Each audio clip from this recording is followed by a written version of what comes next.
no doctors left because there's no NHS left.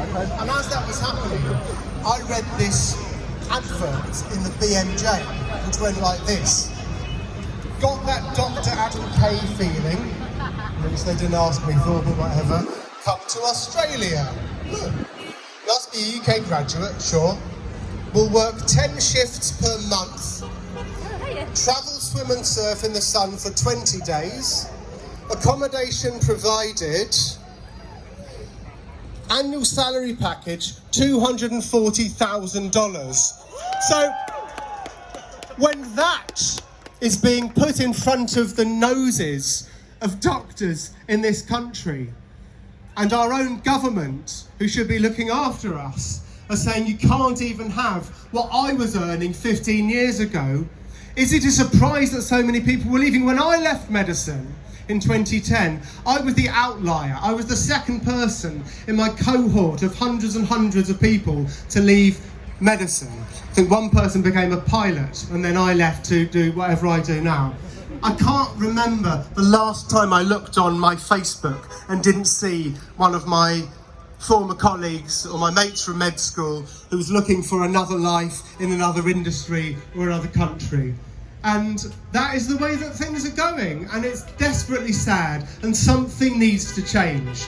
And it doesn't need to change with you. You don't need to compromise 1 millimetre. All you're asking for is the money that you deserve, which is the money that I got, and I really, really hope you get it. Thank you so much for coming out, and I'll see you again soon.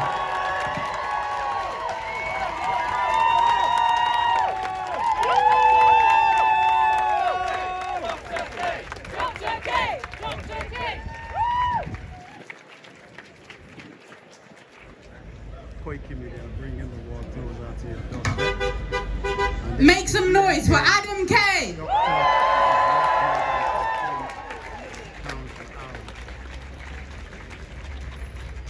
Now, our next speaker doesn't need much introduction, but what I will say is he's got great hair. Now, you must know who I'm talking about. Dr. Vivek Trivedi, co-chair of the UK Junior Doctor Committee. Make some noise.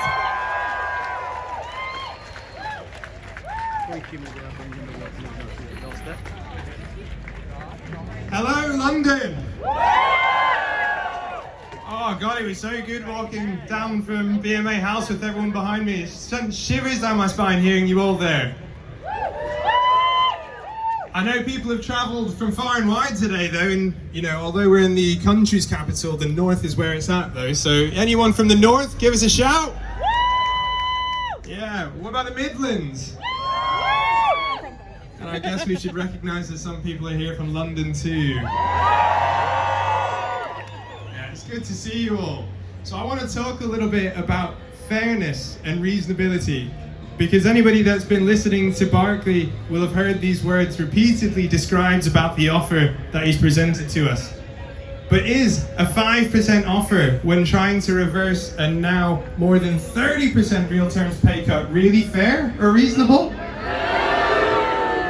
No, you deserve better.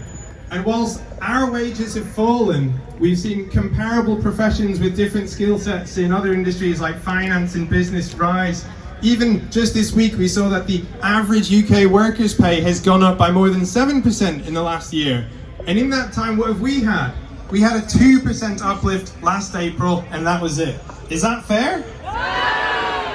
No. Doctors, you've all seen the consequences of what continued pay erosion has on our workforce.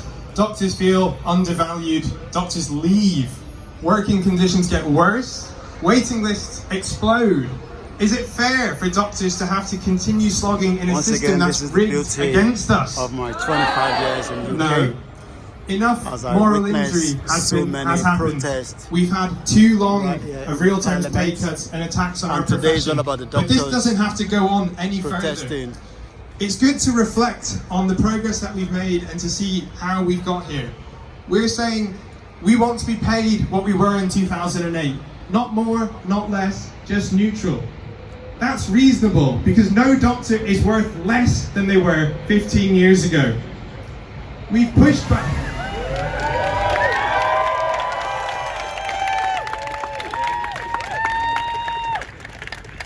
We've pushed back against false claims. We've remained open to negotiate and find different routes to, but always committed to full pay restoration, because that's what we reasonably deserve, what we rightfully deserve. But it's important to recognise the importance of strike action and how it's the only effective tool that we have to achieve meaningful change.